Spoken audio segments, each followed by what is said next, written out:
17 साल के बच्चे को मारकर 4 दिन तक खाया और अपनी जान बचा ली। साथियों, आज हम एक ऐसे महत्वपूर्ण और दिल दहला देने वाले आपराधिक मामले को डिस्कस करने वाले हैं। लैंडमार्क ये जजमेंट है। इसका नाम है आर बनाम डेडली एंड स्टीफन। साथियों, आप कल्पना कीजिए आप ऐसी जगह फंस जाएं, आप एक ऐसी जगह फंस जाएं जहां खाने पीने का कोई भी साधन ना हो, केवल यहाँ मनुष्य हो, केवल इंसान ही हो। तो क्या ऐसी परिस्थिति में जब कोई खाने पीने का साधन नहीं है और वो खाएंगे पिएंगे नहीं तो मर जाएंगे, तो क्या वो एक दूसरे को मारकर खाने के लिए भी यहाँ मजबूर हो जाएंगे?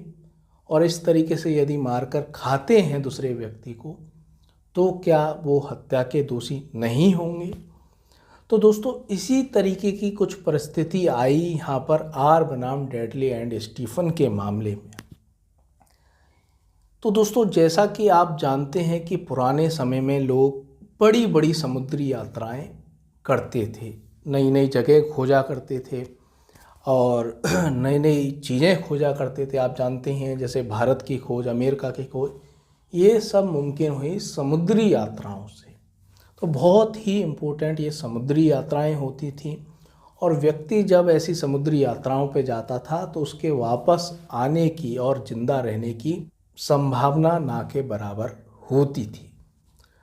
तो दोस्तों, इस मामले में यहाँ पर ये 3 व्यक्ति, पहला व्यक्ति डेडले, दूसरा स्टीफन, तीसरा ब्रुक्स और चौथा 17 साल का ये बालक पार्कर, ये चारों एक समुद्री यात्रा पर निकलते हैं और अचानक एक समुद्री तूफान आता है।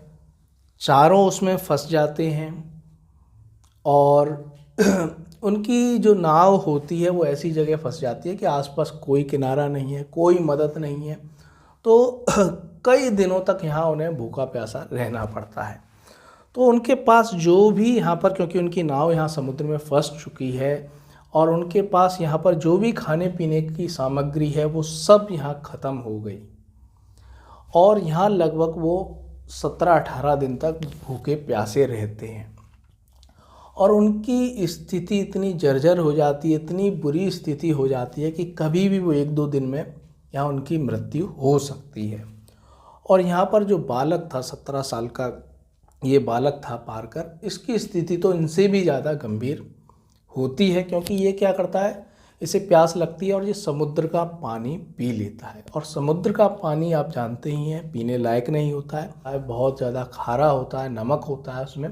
यदि उसे इंसान पी ले तो यहाँ वो गंभीर बीमारी से ग्रसित होता है और उसकी जान भी जा सकती है यदि उसे उपचार ना मिले। तो दोस्तों, यहाँ पर जो पार्कर था, पार्कर की हालत बहुत ज़्यादा ख़राब थी, कभी भी उसकी यहाँ जान जा सकती थी। तो यहाँ पर जो डेडले था, डेडले क्योंकि 18वां दिन था और डेडले के दिमाग में आया कि हमें यदि जीवित रहना है तो हम क्या करें, ये इसकी तबीयत तो ज़्यादा ख़राब है, इसे ही मारकर हम खा लें तो हम 7-8 दिन तक जीवित रह सकते हैं। तो डेडले ने ब्रुक्स को ये सलाह दी कि हमें इस बालक की, 17 साल के ये पार्कर जो बालक है, इसकी हमें अपनी जान बचाने के लिए बलि दे देनी चाहिए। लेकिन ब्रुक्स ने बिल्कुल मना किया और कहा ये बिल्कुल गलत है, हमें ऐसा नहीं करना चाहिए। दोस्तों, 19वां दिन निकला, 20वां दिन आया। 20वें दिन क्या होता है, इनकी भूख और ज़्यादा बढ़ जाती है। कई दिनों से भूखे होते हैं और ज़्यादा इनकी भूख बढ़ जाती है। तो डेडले स्टीफन से यहाँ सलाह मशवरा करता है और यहाँ दोनों राजी हो जाते हैं।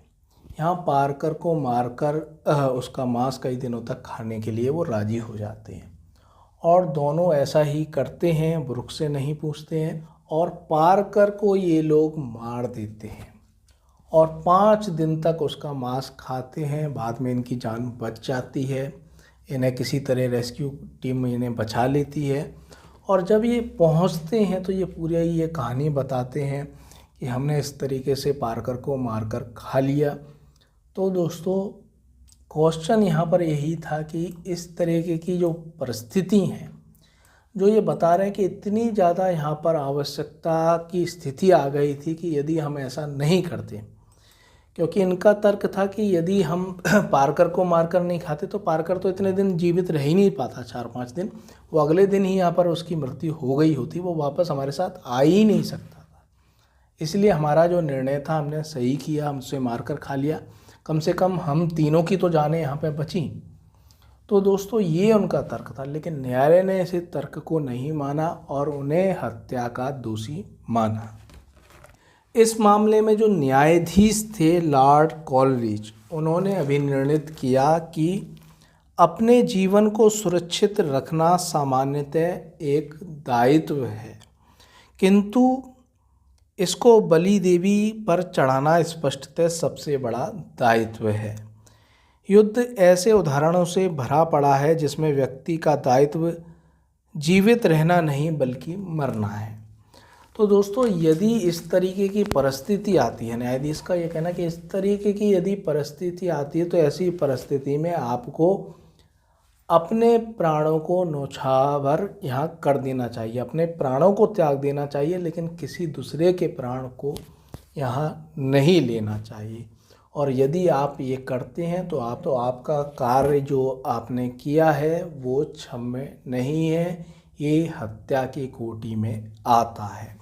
तो दोस्तों ये था आज का बहुत ही महत्वपूर्ण मामला, आर बनाम डडले एंड स्टीफन 1884।